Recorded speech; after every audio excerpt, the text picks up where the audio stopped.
અયોધ્યામાં 22 જાન્યુઆરી રામ મંદિરની પ્રાણ પ્રતિષ્ઠાને લઈને કાર્યક્રમની અંતિમ ચરણની કામગીરી થઈ રહી છે। સુરક્ષા વ્યવસ્થા સઘન કરી દેવામાં આવી છે તો આમંત્રણ પત્રો પણ મોકલી દેવામાં આવ્યા છે। 22 જાન્યુઆરીના રોજ રામ મંદિર પ્રાણ પ્રતિષ્ઠા માટે અયોધ્યા આવનાર વીવીઆઈપી લોકોને પોલીસ કર્મીઓની 45 ટીમ સુરક્ષા પ્રદાન કરશે। આવી સ્થિતિમાં પ્રોટોકોલ મુજબ તેમની સુરક્ષા કરી રહેલ સ્પેશિયલ પ્રોટેક્શન ગ્રુપની ટુકડી પણ અયોધ્યા પહોંચી ગઈ છે। સુરક્ષા વ્યવસ્થા કરવા લાગી છે।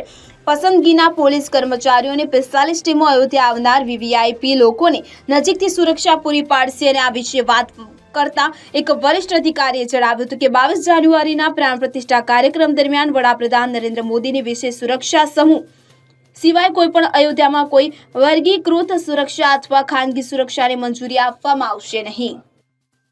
Bureau report CN24 news. હવે જુઓ દેશ દુનિયાની તમામ ખબરો તમારી આંગળીના ટેરવે। ઉઠાવો મોબાઈલ અને ગૂગલ પ્લે સ્ટોર પરથી ડાઉનલોડ કરો અમારી CN24 ન્યૂઝ મોબાઈલ એપ।